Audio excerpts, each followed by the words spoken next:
Salut à tous, c'est Cyril71, bienvenue dans cette nouvelle vidéo en ce mardi 8 février 2022. On se retrouve pour un nouveau point météo. On va un petit peu parler de la suite de ce mois de février, des prévisions et des tendances. En quelques minutes, je vais vous résumer avec les centres d'action ce qui va se passer. Je ne sais pas si je vais vous montrer les masses d'air après, on verra en fonction du temps que je mets pour vous expliquer la synoptique générale. La synoptique, justement, en ce moment, on a deux anticyclones présents. On a un anticyclone subtropical en ce moment même qui est en plein sur nous, plein sur l'Europe de l'Ouest comme d'habitude. Un autre anticyclone ici qui, celui-ci est polaire, un anticyclone accompagné d'une masse d'air bien froide.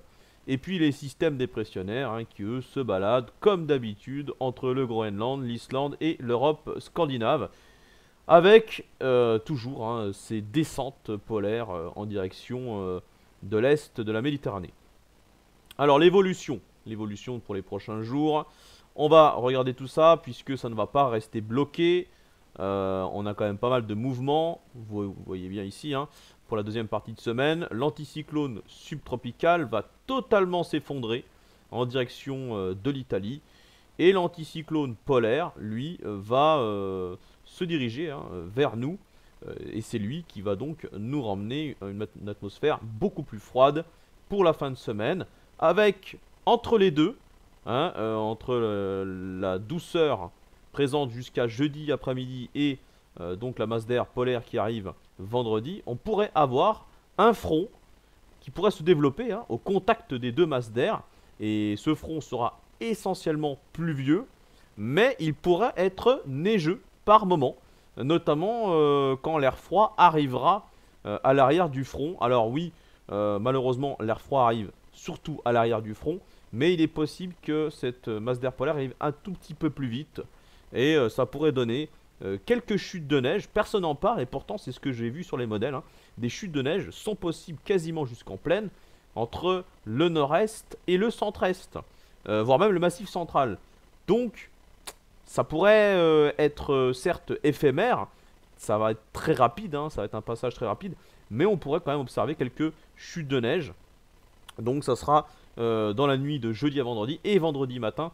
Vendredi matin, ça sera surtout vers le centre-est. On voit très bien, d'ailleurs, ici au niveau des géopotentiels, vous voyez, sur notre pays, on a un petit affaiblissement de ces géopotentiels, ce qui est bien le signe d'un développement, d'une perturbation. Ça sera un peu plus instable. Donc finalement, malgré que l'anticyclone soit quand même présent, on pourra avoir une incursion donc humide et froide à l'intérieur, finalement, quasiment de l'anticyclone ici, qui descendrait donc depuis les régions du nord où ce sera de la pluie, et en arrivant donc vers le centre-est où ça pourrait donner de la neige vendredi matin. Ensuite, très rapidement, l'anticyclone va quand même exercer son influence.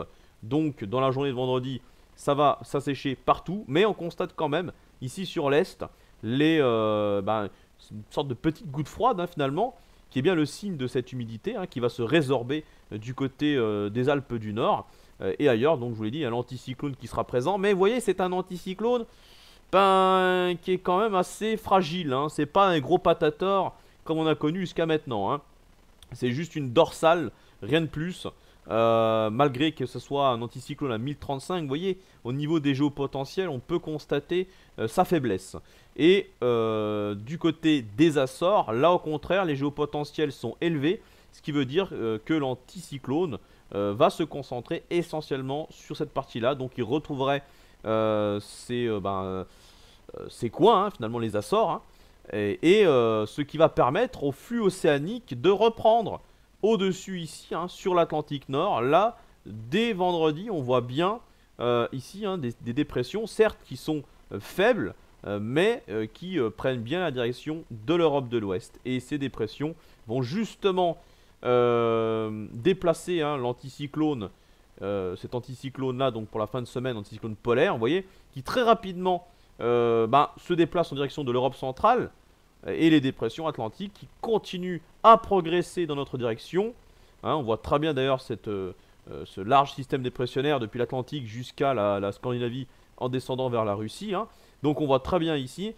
Et pour ce week-end, que va-t-il se passer? Pour le coup, cet anticyclone ne va pas résister, vous l'aurez compris. Ce qui veut donc dire que les perturbations vont reprendre plus vite que prévu, notamment à partir de dimanche. Là, samedi, on sera encore sous l'influence de l'anticyclone. Mais regardez, et là, j'attire votre attention surtout sur un possible creusement secondaire qui pourrait s'opérer dans les parages ici, hein, en plein milieu de l'Atlantique.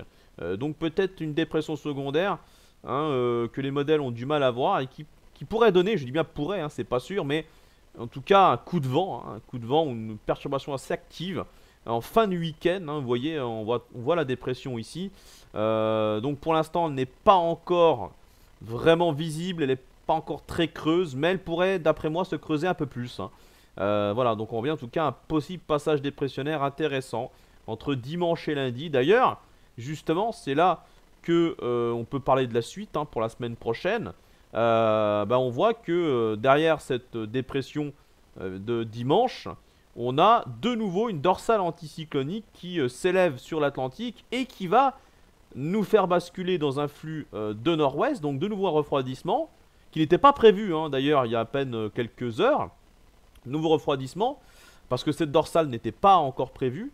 À la base, la dépression qui est du côté du sud du Groenland était censée traverser l'Atlantique beaucoup plus rapidement, et donc on n'aurait pas eu cette dorsale. Mais finalement, on a cette dorsale qui va ralentir le flux océanique, ralentir le possible zonal qui pourrait s'installer la semaine prochaine. On peut constater que les dépressions sont quand même assez compliquées. Il n'y a pas de tempête. Là, ça, c'est pas une tempête, par exemple, hein. Non, c'est pas parce qu'il y a une dépression que c'est forcément une tempête. Faut regarder les isobars. Vous voyez, ils sont pas très resserrés. De plus, la dorsale anticyclonique, justement, qui s'élève sur l'Atlantique, finalement, ensuite se rabat sur l'Europe centrale et l'Europe scandinave. On voit très très bien ici. Donc, le zonal qui était censé s'installer la semaine prochaine, j'y crois pas trop. J'avoue que j'y crois pas trop. J'avais dit que par rapport au jet stream qui ondule, ça va être très compliqué. Donc pour le coup, je pense qu'il faut surveiller un peu la neige éventuellement pour les régions de l'Est vendredi matin, même si c'est éphémère. Et ensuite, un possible coup de vent donc entre dimanche et lundi. Mais pour la semaine prochaine, vous voyez, moi je pense plus sur un refroidissement modéré en début de semaine. Je vous l'ai dit après le passage de la dépression de dimanche. Et puis après, j'ai bien peur que l'anticyclone des Açores opère de plus en plus son exertion vers nous. Donc voilà, hein. On verra bien, mais en tout cas, voilà ce que je voulais vous dire, hein, par rapport à ça, au centre d'action. Maintenant, on peut regarder rapidement au niveau de la masse d'air. Donc là, on voit très bien cette masse d'air très douce, hein, qui nous concerne et qui remonte depuis les îles Canaries.